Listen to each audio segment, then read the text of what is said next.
guys, my name is Jamie and I'm a first year emergency medicine resident, and today I'm going to be answering some of your questions. It's been a while since I did a Q&A video, so a few weeks ago I asked you guys if you had any questions for me, so today I'm going to answer some of them. So let's get started. Hello, Dr. Jamie. So I wanted to ask you, what was the hardest decision that you had to take when you were in med school? So I think the most important decision that you end up making in medical school is probably the specialty that you apply into. And I think there are other decisions that you have to make, like whether to do research or not, how you're going to study for different exams. But I think certainly the most important and the most career defining question and the decision that you have to make is the specialty that you're going to apply into for residency. So in the US, it's a lot harder to change your specialty once you finish your residency. So I think that's probably what makes it harder. And I think for me, I remember feeling like I had to make this life-altering decision so early in my career, and also before having experienced all aspects of medicine as a med student. So I remember thinking about it a lot during my third year of med school. So I was deciding between emergency medicine, surgery, and OBGYN, all three of which I really enjoyed and loved. So it definitely took a lot of sleepless nights and talking to friends and family, and lots of introspection about what I wanted from my career and what I wanted from my future life in order to make that difficult decision. So my question is, what you think about people who want to do pre-med in college but are struggling to get an A in their APs and honors science classes in high school? Do you think pursuing pre-med would be too difficult? Thank you for the question. So I think personally, I took a couple AP classes in high school as well. I don't think that I got A's in any of those classes. I think I mostly got B's and possibly even C's in some of my AP classes.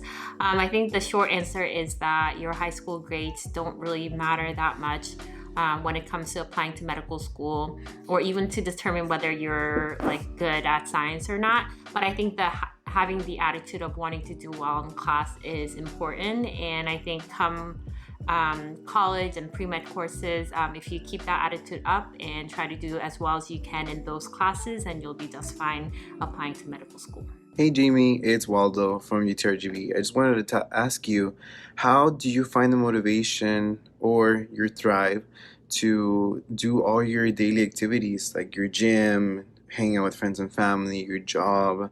When I work 12-hour shifts, I feel like I can really just pick one other thing that I can do after work. So whether it's going out to dinner with my friends and seeing them, or going to the gym, or cooking dinner at home and eating, or watching a TV show, I like to just pick one thing that I really want to do after work that day, and then I do that. And then I try not to feel bad about all the other things that I didn't get to do. If you're working long shifts, like 12 hours, which can easily turn into a lot longer hour workday, I think it's important to just prioritize what's really important to you for that day. And it can change from day to day. So pick one thing that you really want to do aside from your work, and then just do that, and then try not to feel bad about all the other things that you didn't get to do. Hi Jamie, I love your videos.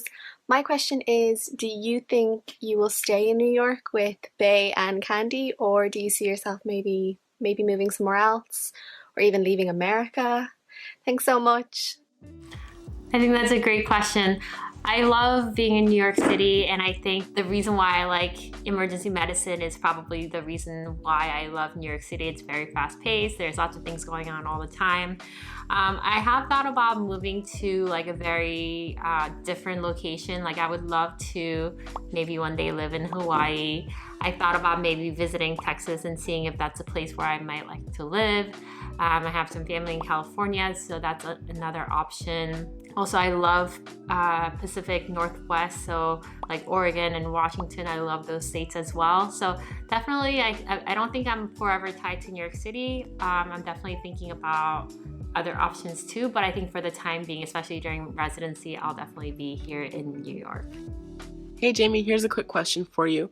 What are some of your favorite go-to 5-minute makeup products? I think my 5-minute go-to makeup products on top of my usual moisturizer and sunscreen would be my tinted moisturizer, as well as my eyeliner, because it always makes you look a little more awake, as well as my eyebrow pencil. Hi, Jamie. My question is actually about Candy. Do you find it hard to be a responsible pet owner while also managing a crazy job with unpredictable work hours? I also just wanted to say that I love you so much. I'm a senior in high school, and you have been what has inspired me to pursue medical school. So thank you so much. So I think cats are very low maintenance pets that are great for med school and residency, and they're great companions and they take care of themselves. They can go to the bathroom on their own. And I think as long as you can give them plenty of love while you're at home, I think they're a great option. Plenty of my classmates in med school had dogs as well, but a lot of them had either roommates or a significant other who could also help to take care of the dog. And I think dogs tend to be a little more high maintenance than cats because you have to walk them and things like that. So, you know, dogs are definitely an option also, but I would make sure that there is enough support, whether it's like a paid dog walker or a roommate or a family member that can help to take care of the dog. Otherwise, I highly recommend having a pet just because they're a great emotional support, and there's just lots of difficult times in med school and residency where you just want like unconditional love that only pets can give you. So next I'm gonna answer some written questions from Instagram, so I'll read them out loud and then I'll answer the questions. First question is, hi Jamie, why have you stopped making study with me videos? Sad face. I know I haven't made a study with me video in a really long time, and I think that's partially because I haven't done a lot of the sitting in one place for a long time and studying for a specific material since residency started. So things have been pretty hectic with my work schedule, and I feel like a lot of the studying that I've been doing have been kind of in the spare time, the scrap time that I have in between shifts or during commutes and things like that. So I'll do questions, you know, 5 questions at a time for like 5 to 10 minutes at a time. So I haven't really had the chance to sit down and to film a study with me video. All the residents have what's called like an in-service training exam or in-training exams coming up. So I will be studying for that. So hopefully I'll be able to film some more study with me videos for you guys soon.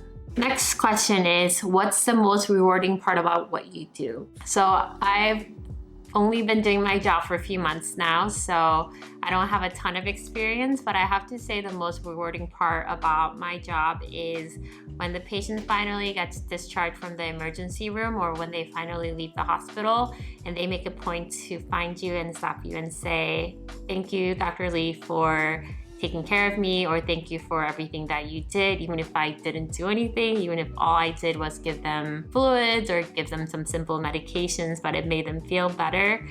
Just hearing that simple words of appreciation really makes my day worth it and makes everything just so much better. So I really enjoy that about my job. So next question is asking about emergency medicine and general surgery. So the question reads, I'm also confused between emergency medicine and general surgery. Any help or insight on how I can choose? What things should I be considering if I have to choose between those two specialties? So I just finished my general surgery rotation, so hopefully my insight can be a little helpful. I think the main difference between emergency medicine and general surgery is probably the pace of work. In EM, you're seeing all types of patients, so patients with surgical issues, medical issues, patients with primary care issues, and you're really taking care of what's most important right now and then sending them off to where they need to go, whether it's the medicine team or surgery team or home.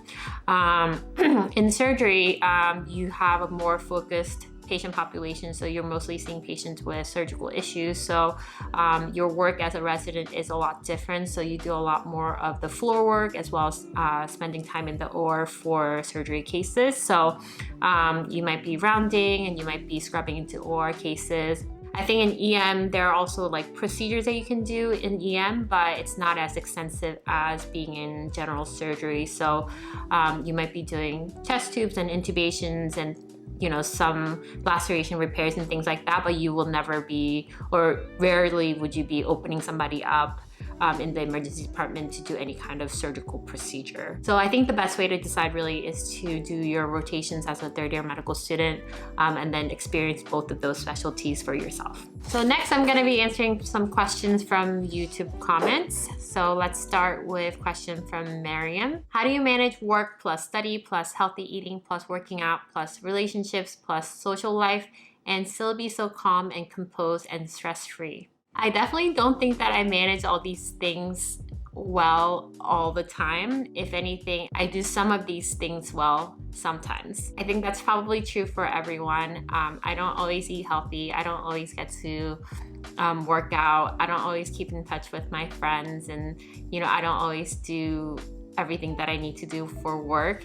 But I take things one thing at a time, one day at a time, and really just do the best that I can. And I think the best thing that I do for myself is just being kind to myself and be understanding with myself when I can't do all these things well all the time, all at the same time, because I think that's ridiculous and that's really hard. As far as seeming so calm, I think a lot of times I have like a calm exterior, but sometimes I'm freaking out inside. It just looks like I'm calm. And a lot of times that just kind of works to my advantage, I guess. But yeah, there are definitely times when I'm freaking out and I'm not composed, and I'm more stressful than I am stress-free. Next question is from Regina, and she asked, could you do a video about your pre-med journey in college? I know you talked about high school, but I'd love to know how you managed it all in college. Definitely, that's definitely in the works. I've been thinking about making this video about my pre-med journey for a while now, and I'm hoping to be able to make it sometime soon. So that's all the questions I'm going to answer for today. Thank you guys so much for submitting your questions. And before I close this video, I want to thank Skillshare for sponsoring today's video. Skillshare is an online learning community with thousands of classes in design, technology, and business, and so much more. With the premium membership, you can have unlimited access to all the classes from experts working in their fields, so you can learn new skills, unlock new opportunities, and do the work that you love. As you guys know, I love everything about productivity and getting more things done, so I love going to the productivity section of Skillshare and checking out new ideas and discovering new ways to get more things done. One of my favorite classes is by Michael, who is the CEO of Skillshare, and his class is all about maximizing productivity, crafting an ideal work week, and building short-term systems for long-term success. I think you guys will really enjoy this class. Skillshare is affordable at less than $10 a month for their annual subscription. And I have a link in the description box so that the first 500 people to click the link can get 2 months of Skillshare for free. So make sure to check out the link in the description box below. Thank you guys so much for watching. Thank you again for submitting your questions.